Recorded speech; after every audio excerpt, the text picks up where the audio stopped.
Maybe he can sing me the second verse later. And ladies, thank you for all that you do to keep the Constitution in the forefront of our thinking.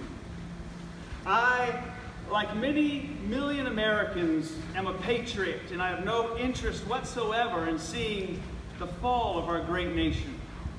I'm not pleased at all with the plethora of internal strife with which we are struggling.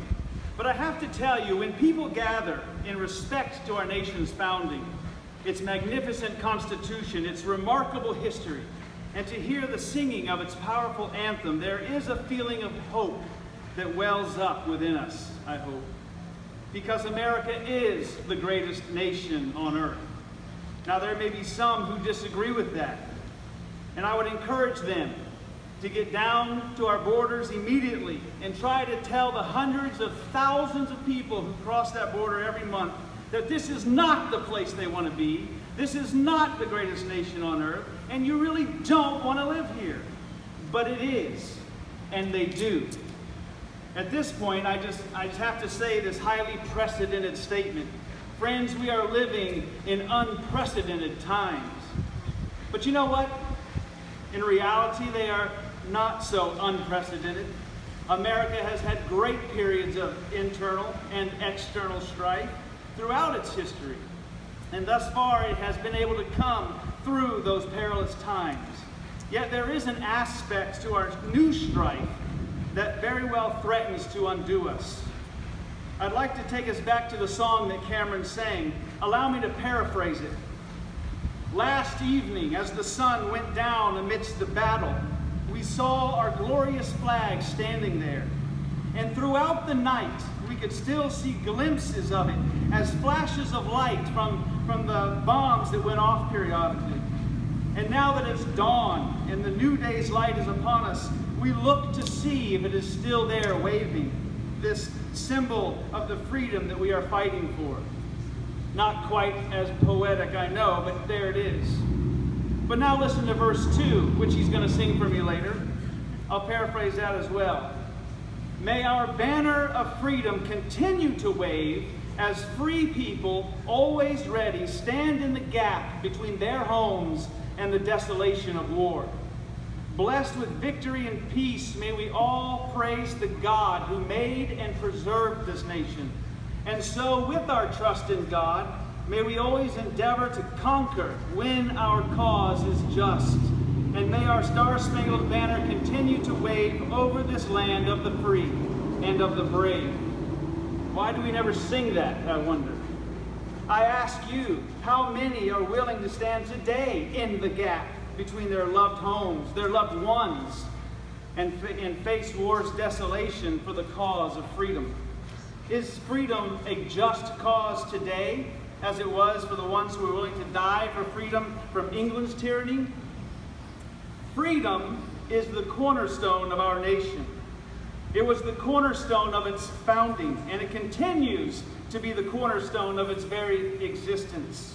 But it could not be that a mere government on any level granted freedom, for it could just as easily be taken away. With that in mind, Thomas Jefferson wrote these words: "We hold these truths to be self-evident, that all men are created equal, that they are endowed by their Creator," and that would be God, the Father, the Son, and the Holy Spirit, "with certain unalienable rights, and that among these are life, liberty, and the pursuit of happiness.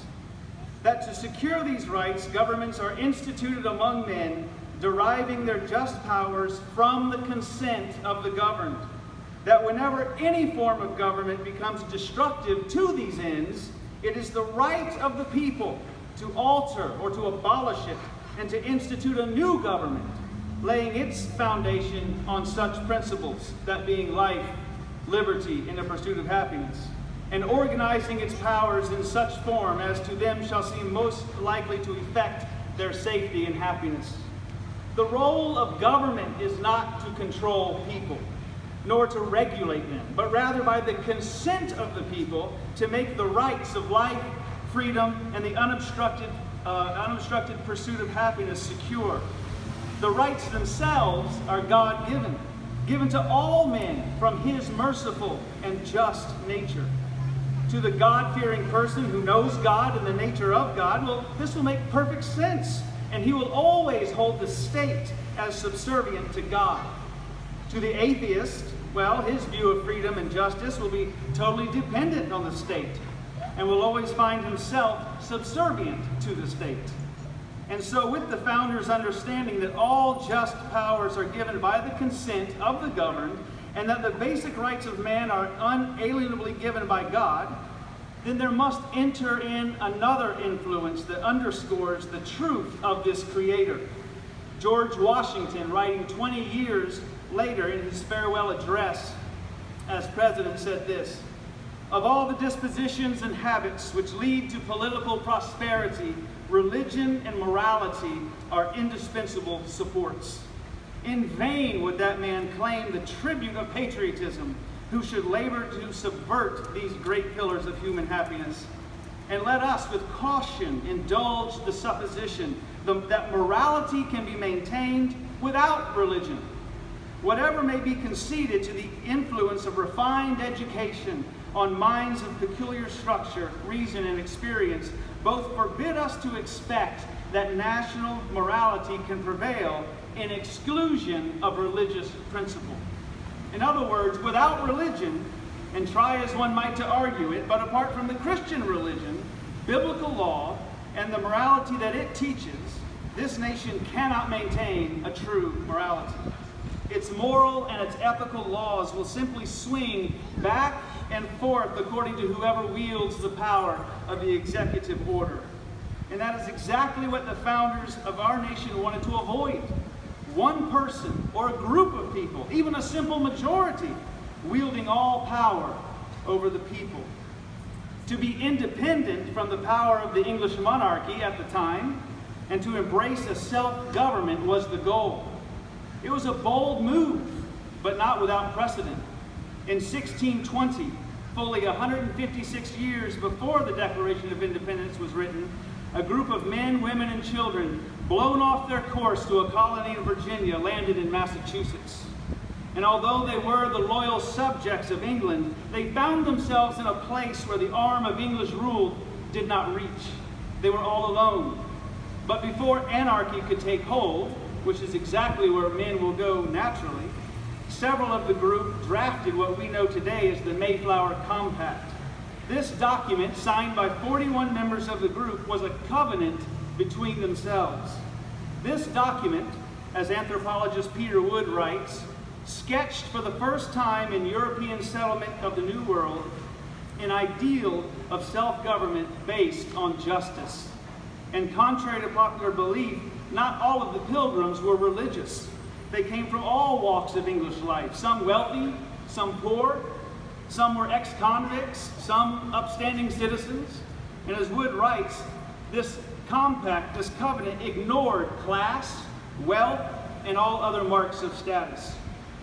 In the document, they mutually agreed before God and one another to covenant and combine ourselves into a civil body politic, and by virtue hereof to enact, constitute, and frame such just and equal laws, ordinances, acts, constitutions, and offices from time to time as shall be thought most meet and convenient for the general good of the colony. Again, Peter Wood writes, what is this civil body politic? It isn't a political party eager to impose its opinions on those who disagree.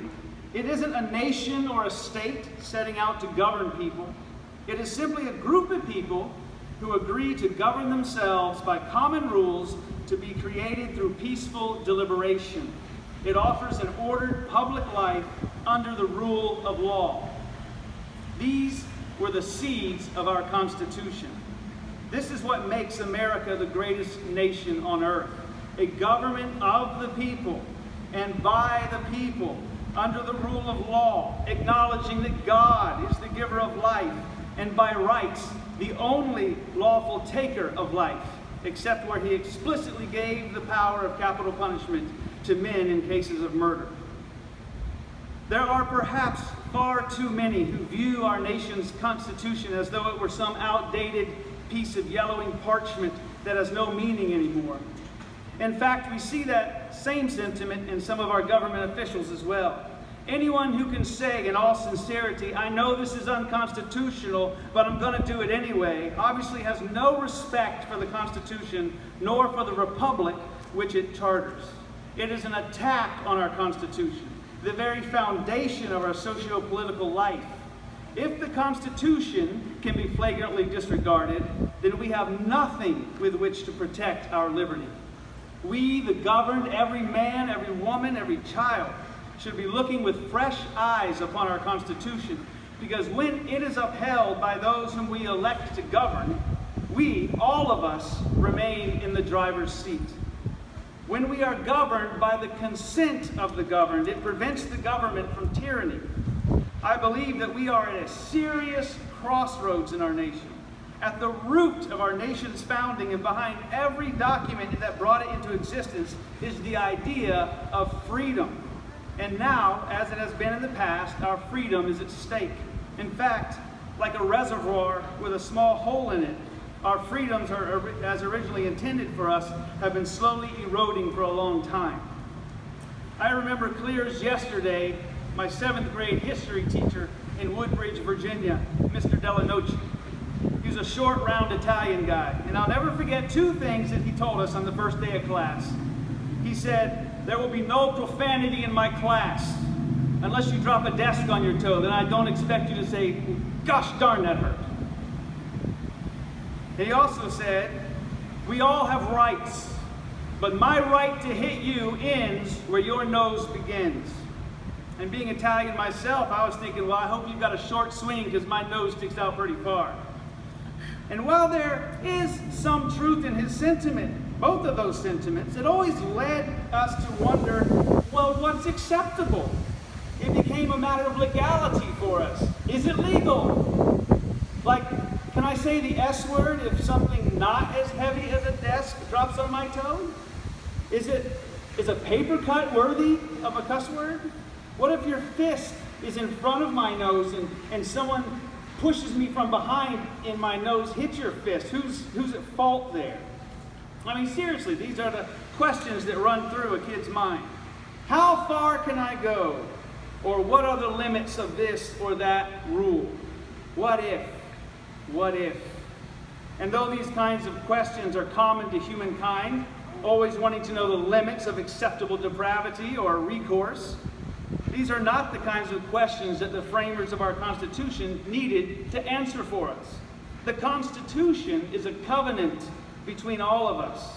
The Constitution is not a covenant or agreement between the government and the people. Remember, the government is the entity charged with upholding the laws that we, the people, agree upon in order, what? To form a more perfect union of states, to establish justice for all, to ensure domestic tranquility or peace, to provide for a defense that will protect our nation and promote the general well-being of all and secure the blessings of freedom for all Americans. How far can I take my freedom? When does my fist start to touch your nose? Am I free to throw bricks through a business's windows and loot their store? Am I free to use undue force in restraining someone? Am I free to kill a child if I think its life or mine would be difficult? What about an adult? Am I free not to hire someone because their skin is lighter than mine? What if it's darker? What if you hire someone, you know, those people who are like really light in the winter and then like in the summertime to get really dark tan? I mean, that's a conundrum, right? If you are of that mind. Am I free to evict someone from my house if they refuse to pay rent? Am I free to continue living in someone's house and not pay the rent? Can I make my neighbor take a shot or wear a mask? Should everyone make the same amount of money regardless of their skill level, education, or willingness to work? Am I free to slander or libel someone on Facebook because they don't agree with me? How far can my fist be from your nose? And how close should I let your fist come to my nose? You see, these are all questions that are being acted upon. But I'm not sure people are really discussing them. We're seeing a lot of opinions flying around at light speed over the internet, but no one wants to sit down over a lovely cup of coffee at Simply NC and talk. And when people do discuss, it seems that oftentimes one or the other is just shut down or canceled before anything of substance can be said. People are absolutely losing their grace. And in the meantime, our government has gotten away from us, and I'm not sure if any of the popular news channels are giving us much in the way of truth. One of the greatest presidents our nation ever had, at least in my opinion, Ronald Reagan, said, "Man is not free unless government is limited." There's a clear cause and effect here that is as neat and predictable as any law of physics. As government expands, liberty contracts. We've got to do a better job of getting across that America is freedom. Freedom of speech, freedom of religion, freedom of enterprise. And freedom is special and rare. He says freedom is fragile. It needs protection. I'm sure that the many who are running to the borders, just as those who always have, are seeking a better life. They've heard that America is free, that if a person works, then they will eat and have a roof over their head. 95% of the people who come to our borders are running away from dictatorships and communist and socialist nations that have run their resources and their people into the ground. They have seen the prices of basic necessities go up and up as inflation rises. Vehicles become useless as gas prices soar. And like the Statue of Liberty proclaims on her pedestal, "Give me your tired, your huddled masses yearning to breathe free." I believe that this nation exists to give all people a chance to live and to breathe free. Unfortunately, many have not heard that freedom is itself not free. Anyone who comes here and all who presently live here need to be educated in this simple fact. We must continue to fight for freedom together, or we will all be enslaved together. And I reckon there's a growing minority of people who think that some form of socialism would fix our problems without realizing that it is the very shadows of socialism that are causing most of our problems. Let me tell you, if our country loses its republic, as Benjamin Franklin warned, there will be nowhere for us to go. There is no other border in the world that will welcome a people seeking true freedom. Not a one. One final thought. Society, as a rule, is caught in what's called a dialectical tension. Every society has always struggled between the concept of the one and the many. And we are certainly we do experience that here. We are the many, each with our own hopes, with our own dreams, our skills, tastes, energy levels, and desires. We are also the one, American. The question here is, where does liberty reside, and who has the power to grant liberties? Obviously, if we lean too far in the direction of the many, or absolute individualism, then we will come to anarchy, each man for himself, basically. To lean too far in the other direction, toward the one, the idealistic unity, will lead to tyranny. And this pendulum shifts back and forth throughout history. Take Russia, for instance. After World War I and the fragmentation of Eastern Europe, Russia moved in and coerced many nations under its so-called protection and control. It was not a happy situation for any of those nations, as communism wreaked havoc on untold millions of lives. In fact, in the last 100 years, over 100 million people have died because of communism. That's died of communism, by the way, not died with communism. And then with the dissolution of the USSR and the balkanization of many of those countries, the many returned, although they continue to struggle immensely. This isn't rocket science, it's simply learning from history. And any would-be dictator would know this. In order to put people in a position to be controlled, the first thing that must happen is to put them at odds with each other. Divide and conquer, as Julius Caesar famously said it. Napoleon did it. Karl Marx became an eminent expert at it. If people can be divided against each other for any reason, whether it be racial, socioeconomic, religious, any means necessary, then they can be conquered and controlled by a state that will claim to unify all under the guise of the public good. Unchecked unity would be an attack on the free exercise of religion, an attack on free speech, and an attack on the right of conscience. The worst threat to a tyrannical government is a people who answer to a higher power, a higher law. Yet the dilemma still exists. We don't want to be divided, yet complete unity is dangerous as well. Again, where is our true liberty? I submit to you that biblical law alone provides the balance between the two. How can this be?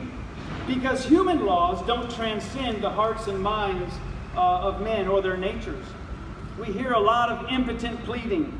Please let our government officials just reconcile with each other. Let people get along. Let there be peace in our nation.